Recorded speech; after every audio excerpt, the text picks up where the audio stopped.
xanımlarımız, bu kostyumlarımız da yeni gəlməyinə baxmayaraq bunlarda sizlər üçün endirmə saldım. Resmi olaraq 44, 46, 48 bədən, qiymət 100 manat. Bu yufqalı dəstimiz, bunlar da 42, 44, 46, 48, 50 bədən, bunlar da sizlər üçün oldu 100 manat. Bu tam sezonluq, gözəl belə bir gözəl kətanla olan kostyumumuz. Hanımlar, bunlar da resmi 42, 44, 46, 48 resmi. En güzel bahalı brendimizin kostyumu, Samsara firmasının kostyumu. 42'den 52'ye kimi ölçüleri mevcuttur. Bunlar da indi qiymət oldu 100 manat. Onun qara rengi de var hanımlar. Bakın qara rengi de 42'den 52'ye kimi olan resmiler.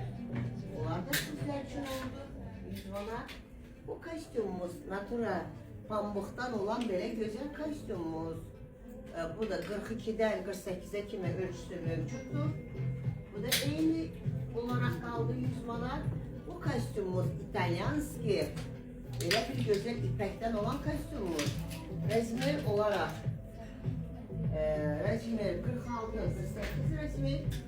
Qiymət 100 manat. Güzel hanımlarımız bu kostyumumuzdan da çok güzel kostyumlu bilelerimiz kaldı. 50 resmi. Bunlar da sizler için oldu. Eyni olarak kaldı.